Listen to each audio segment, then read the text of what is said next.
Yeah. These people that I'm about to mention definitely reached the level. I mean, obviously, J. Cole, Kendrick. Drake, absolutely, Kendrick as well. I think just on he's talented, very talented, but just on sheer will and wanting it, Wale is gonna be here as well. And I don't want to stretch. I'm sure it's other people, Right. but I just want, Now, you mentioned Lil Wayne. I know that you guys were this close to signing Wayne. What happened with that deal? Because, I mean, Wayne was damn near saying he was Rockefeller, and then it just went left. The truth is, it's the first time I ever told this truth. The truth is, after I had a meeting with Wayne, I had a relationship with Baby, so, I used to go to New Orleans. I would hang out with him. He had me in the purple little, whatever that car was. You remember them purple little cars? The Prowler. Prowler going down the street, no top. People trying to jump in the car, so I felt it was only right to call him. I called them out of respect, like, yo, I was talking to Wayne, just letting you know, boom, boom, boom. So after that, I think we received a letter at our office for like torturous interference. Whoa. And I was like, whoa. Is it sports? They do that? It was like, whoa. And it just all went from there. But, I think I would rather, lose that situation and do the right thing than the opposite. Because I think I could have just, I could have signed him. I could have signed him and then told him after. But, I did the right thing, and I'm cool with that decision. How close were you to really spanking Wayne when he threw that shot at the wife? It was all right. It's part of the sport and the competition. I didn't take it serious. I didn't view it as a threat. I thought it was just a flip of a line that I said, because I said he ain't got my wifey money. I wasn't really speaking to him, but I guess he's holding the flag, so he did the right thing for his camp. And but I didn't take it as a real threat. I took it as a flip of a line. Now, another hood question. People always say, if Biggie hadn't have passed, Hov wouldn't be here. I know you've heard that before. That's ridiculous, right? I mean, I was here while Biggie was here. Well, some people say you made your best material when he was here. Yeah, I think just us, again, like I said, still sharp and still. The way we were working and the album that we were going to create together would have only made me better, as a lyricist. So, and it's just like that's God's plan. It's God's plan. It's just like saying Biggie wouldn't be here if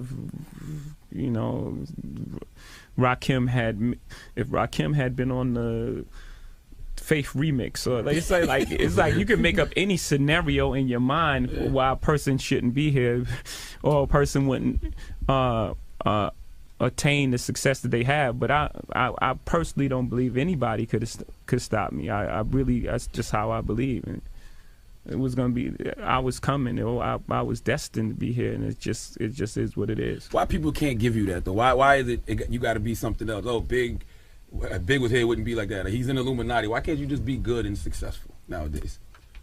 That's a very philosophical question, because you have to, I can only assume, right? I can only assume, because I don't know the answer to that, except that, sometimes people's success, make people feel, instead of saying, wow, that person's successful and I'm inspired. Well, some people are. Some people are like, that person's successful, I'm a strive and I'm gonna be exactly where they are. And some people are just like, they got the reverse attitude, like their success means my failure. So I hate that success. So I have to make some kind of explanation of why they're here and why they shouldn't be here, and then why they wouldn't be here if this person was here. Who thinks like that? If you take that long to think, it's not just black people. That's more so in hip hop, black culture. If you take that long to think about someone why they shouldn't be here, then you're good, and you should be doing something with that intelligence.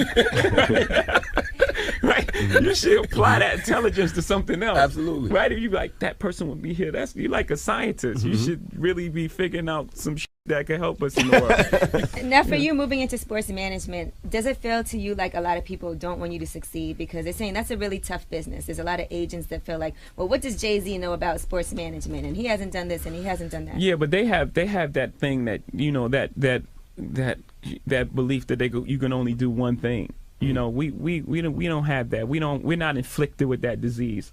You know, I can walk and chew gum. You know, it's like it's insane to even say that. What does he know about sports? It's like everything, more than you. You know, and as far as business, those guys have been they've been sitting around just doing the typical thing, right? They get an artist, right?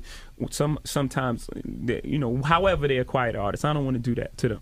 However they acquire the artist, the athlete, they get them, and then they knock on the same doors. They go to Nike, you know, they do the contract, and they sit back. They don't do anything else. Right. So they've been sitting around for 20, 30 years just not doing anything. Same formula. Yeah, so me coming, that's a problem for them because now they have to go to work. Now they have to wake up. Now they have to do things. So they don't want me around because now they have to do something for these athletes. And my whole thing is, you know, for the most part, I'm going to do more for the athlete than they're going to do for me and at the end of the day. But I do this because it's an extension of the bigger goal. The bigger goal is to, you know, for all artists to get their just due. Not these guys not to get half-ass agents or people who rob them or people don't care about their finances. They don't even care about that. That's why those guys go broke in 4 years. It's like a shame. Right. Like this, it's the average is 3 to 4 years. We're talking about guys who signing for $90 million, $86 million are broke in 4 years. That's terrible money management. But because these guys don't care, they just taking whatever is going to get them a check, and they're not even worrying about all that. We're doing all of that. We're almost do that better. We're almost a better money management firm, and then agents. Yeah, that's been an ongoing problem with sports, with athletes going broke. NFL, that's their representation, not caring about artists as well too. But then you have people who will say, "What does Jay-Z know about money?" Yeah, right. Nobody's gonna say that. Is that something you do for all your artists as well? Is kind of put them through some type of financial training and set them up in that way? Yes. Yeah. When Master P was here, he said he would never do the sports agency thing again because athletes are too spoiled and there's really no money in the thing. But I mean, I hear you saying it's a bigger purpose. You want to teach people how to keep their money, basically. Absolutely. Because it'll make you money. Yeah. Not that it's all like this, you know, philanthropic thing. It's a business as well. But again, you know, I'm going to contribute just as much or more to an athlete's career than they ever give me. You know. Now, what made you decide to get up out of Def Jam as president? When you went over there to be president, and then I kind of felt like maybe you felt it just wasn't right for you to be working. Yeah, to make room for Packers. Yeah, Packers was coming up. Packers is coming.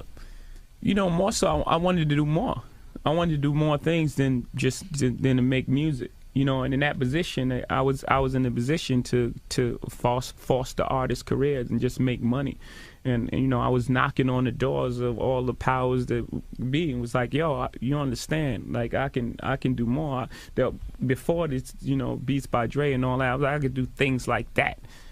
You know, I can identify companies. We'll go get Billionaire Boys Club. This is before it was part of, you know, our thing. You know, I was like, we can get Billionaires Boys Club, and you know, it's hot right now, and then all the artists want to wear it anyway. We let the artists wear it. You know, I'm giving these guys like these elaborate, well, not elaborate. I'm giving these guys these simple business plans.